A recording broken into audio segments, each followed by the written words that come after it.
Greetings and welcome to Social UX POV. My name is Susan and this channel is dedicated to examining the effects of social networks on the user experience. So what I do here is weekly review blogs and books from my point of view as a UX specialist and designer with a passion for information architecture. And my POV or point of view is informed by my background in art, business, and technology. If the contextual ideas of this UX experience interest you, then please subscribe to my channel for updates on the latest buzz in the social UX space. So today I want to touch on the topic of networks. As you know, the premise behind this video is that social media is the hidden ground of UX. And social media is about networks. You belong to social networks, no doubt. YouTube is a social network. So let's start with context. Let's set the context around my point of view on networks. So my studies on the topic of networks and the networked economy started back in 1998 with the release of the book by Kevin Kelly called New Rules for the New Economy, which is about how networks behave. Not users, but networks. Of course, they are networks of users, but they are networks. They are this thing called networks. So if you have visited my LinkedIn profile, you will see that I include the New Rules of the New Economy document, which is actually a PDF document on my LinkedIn profile, as it is a crucial book that shaped my view of networked economies. Came out in 1998, which is exactly 20 years ago today. Sergeant Pepper taught the band to play. No, 20 years ago, this came out, and I've been referencing it on an ongoing basis. I actually shortened the rules and had them posted to my wall for the longest time, and they finally kind of faded and fell apart. But no, they're still intact. So networks are something I've been thinking about for a long time. If you look at the PDF, I mean, the chapters basically, the headlines of the chapters or the headers, embrace the swarm, increasing returns, plentitude, not scarcity, follow the free the web first, let go at the top, from places to spaces, no harmony, all flux, relationship text, and opportunities before efficiency. So there are 10 chapters in the book, and good read. So context really matters in UX, of course. And having put that in context, in fact, you actually might want to check out a book by Andrew Hinton called Understanding Context. And this book, the subtitle is Environment, Language, and Information Architecture. One of the notes from this book, which I highlighted in my readings, was, did you know, this is a quote from Andrew, did you know that the separation between the environment, the object, and the user is mostly artificial, and that they're all part of one dynamic system? And he goes on to say, the physical information principles translate into more complex parts of our world, such as social culture and organizations, end of quote. So yes, it actually, thinking of that and reviewing that makes me want to start mapping out my mental connections for these videos in a visual way. But right now I'm using Google Docs as a reference. I haven't got to that point.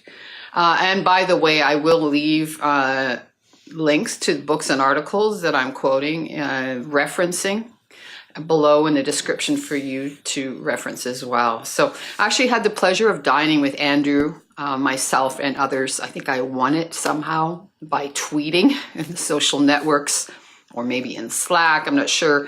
But anyhow, I won this opportunity to have dinner with Andrew last spring at the Information Architects Summit 2017, which took place in Vancouver.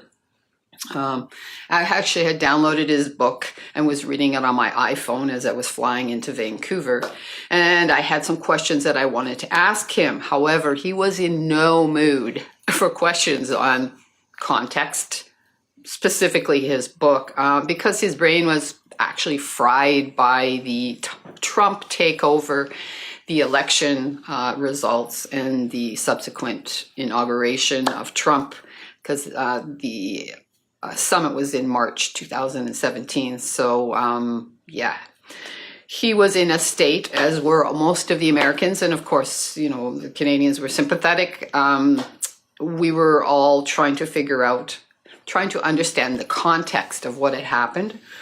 So this video today is actually prompted by a blog about how Trump lost all but 14 of his followers on Twitter after a cleansing purge which happened on the social media network, the Twitter network. And the headline that I saw in this particular blog was, "Trump furious after Twitter's bot purge leaves him with 14 followers." So, wow, I thought there is some justice in networks. Another blog that I read, the headline said, "Conservatives melt down as Twitter annihilates fake accounts." So at the same time, and you'll notice the use of emotions, or the emotional response, which is of course part of a user experience. So, you know, Trump being furious and conservatives melting down over the annihilation of their accounts, fake accounts. At the same time, there was a blog out from Business Insider about the response of the CEO, Snapchat CEO, to the outrage from their users regarding the changes to their visual UX design, which actually mentioned in a video last week. So that headline read, "Snap tells 1.2 million people," again, users of their social network, "that signed petition to remove latest Snapchat update that they're out of luck." So, you know, basically the CEO, it's interesting, he uses the word uncomfortable as a description of how the users felt. So he wrote that, actually the Snapchat team wrote that they completely understand the new Snapchat has felt uncomfortable, that the new Snapchat has felt uncomfortable for many. Well, that's putting it mildly. Again, 1.2 million signatures were collected in protest to that design change. So further, the statement highlights that the app will adopt to each user and get smarter over time.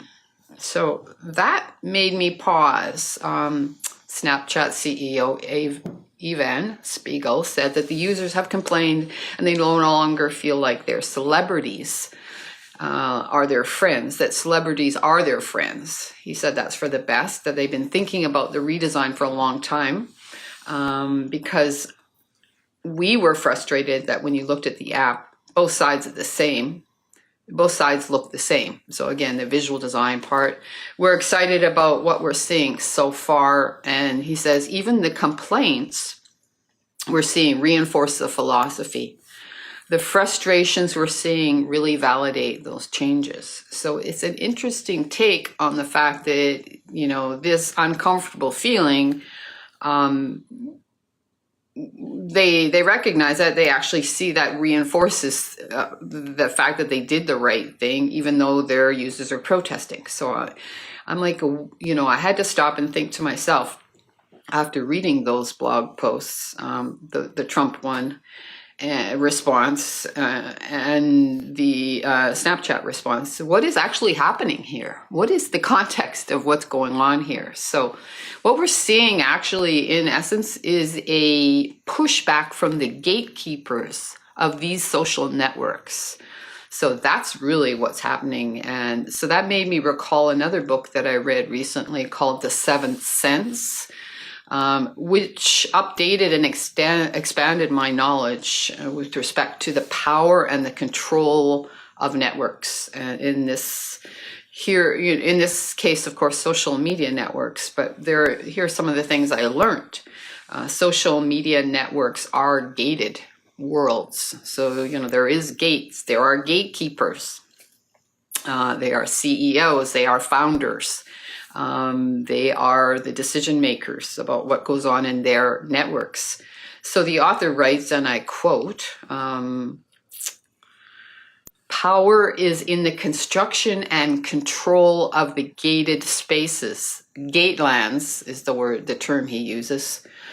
Designing who is in or out of the network. So we're talking about design. We're talking about the design of Twitter, the design that allows them to remove the bots when they feel like it, and the redesign of Snapchat, because they anticipated that there was a problem going on with, media again versus your personal life, and the confusion.